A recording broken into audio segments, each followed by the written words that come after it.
Inside the Vatican's impenetrable walls, a singular figure stands out in the days leading up to the historic conclave on May 7, 2025. Cardinal Luis Tagle of the Philippines, commonly known as the Pope Francis of Asia. Not only is the charming and modest Tagle taking part in the secret pre-conclave discussions, but he is also helping to lead them. As a Vatican official assisting the Camerlengo in governing the Church during the Papal interregnum, Cardinal Tagle was assigned to this position not long ago. This assignment gives him unique and immediate power at a critical juncture, showing the world that he is more than simply a papal candidate. He is actively influencing the future of the Church.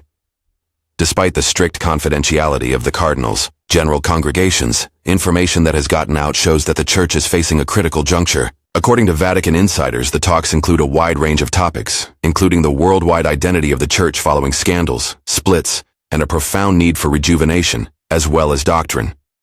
Here, Tagle's name keeps popping up as a favorite, and not only because of his theology, but also because of what he stands for: a Catholic Church that is really worldwide. This is the clearest message the Church can give if it wants to demonstrate its worldliness, according to one Vatican source. Tagle is popular all around the world, not just in Asia. He establishes connections with both clergy and lay people, bridging cultures with his fluency in English, Italian, and Tagalog. He gained widespread acclaim during his tenure as head of Caritas Internationalis for his tireless advocacy on behalf of the downtrodden, refugees, and victims of natural disasters. Many have called his addresses to the Vatican synods moments of grace. He doesn't just talk, one African cardinal remarked. Nodding along, he pays attention. Next, he stands up. Not only in terms of content, but also in terms of demeanor. Many consider him to be Pope Francis's spiritual successor. Tagle, following in Francis's footsteps, places an emphasis on pastoral care, mercy, and a church founded on service rather than dogma and privilege for the clergy. To Tagle, Francis is more than an echo. He is Francis himself. A strong statement. "This is your church too" would be sent by Tagle's election to a church experiencing fast development in Asia, Africa, and Latin America. The era of Eurocentric supremacy is over. Subtle colonialism is over. To live in a Tagle papacy is to live in the future. However, not all members of the conclave share this opinion. His capacity to lead is seriously questioned by certain cardinals. In the wake of management problems, the Vatican reorganized Caritas during his tenure as director.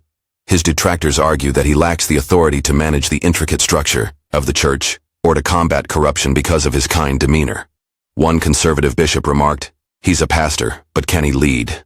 Pope Francis's initiatives have provoked a strong reaction from traditionalists, and others worry that he is too closely associated with the Pope. Conservatives, seeking a return to tradition and clarity rather than another Francis, are alarmed by Tagle's progressive stance on LGBTQ persons, interfaith cooperation, and divorced couples.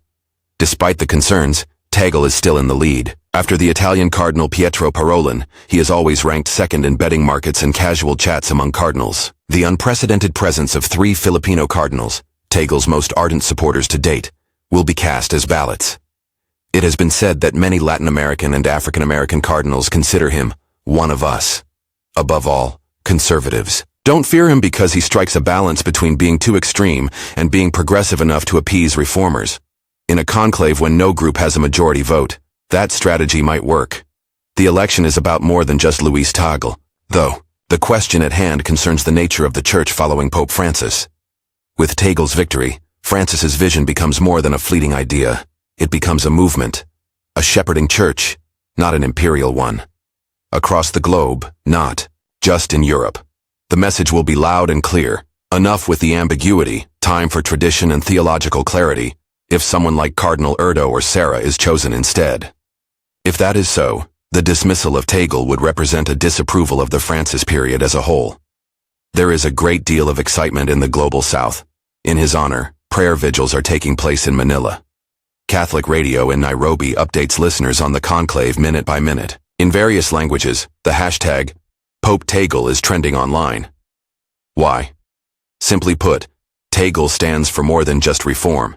He stands for inclusion, visibility, and representation.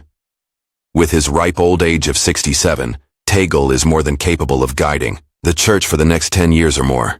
Nevertheless, the window of opportunity is limited. He may only get one chance like this. The shocking part came a few days before the vote. a touching handwritten letter from the late Pope Francis. It was genuine, emotional, and personal. It had nothing to do with politics or policy. People, not power, were the focus of the Pope's writings. He emphasized the need of always being able to read people's emotions. Whoever wants power does not belong in the Church. Those who opt to serve are the rightful owners of it. Reportedly, Tagle was taken aback, not from egotism but modesty, reminding him and everyone else of the essence of spiritual leadership. The letter stripped away titles. Cardinal Victor Manuel Fernandez, who is both the chief doctrinal official of the Catholic Church and Pope Francis's closest ideological partner, officially joined the controversy, heightening its intensity. His defense of Francis's reforms extended beyond that. In the sand, he made a mark. Fernandez accused other cardinals, who remained anonymous, of blocking development out of nostalgia, pride, fear, and conservatism in conversations with the media. None of that subtlety was lost in their remarks. Exclusion is now befalling long-regarded conservative champions and papal aspirants, such as Cardinals Robert Serra and Raymond Burke. Pope Francis's legacy and Fernandez's power are both in jeopardy. Therefore, allegiance to the late pontiff may be required for papal consideration. Tagle may not be Fernandez's first choice in this situation, but he certainly reaps the rewards of the mood Fernandez creates. Tagle is an exemplary follower of Francis's ideals and a devoted reformer. That might be the deciding factor. Then, rumors began to make their way to Tagle. Sectarian reservations held by top clergy. Mishandling of abuse reports in Manila has been made an accusation. Hearing whispers of confidential documents that have been leaked. Claims, some unspecified, some grave.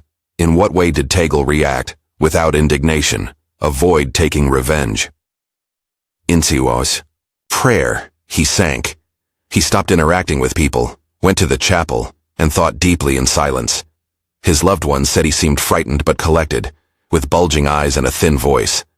It wasn't to defend himself when he did speak. It was a vow of allegiance to the Church, its purpose and its members regardless of who would wear the white robe next. Many consider his modest and subdued performance to have been the most papal of the whole conclave. Luis Tagle proved to the world in 2025 that true leadership isn't centered on victory at all times.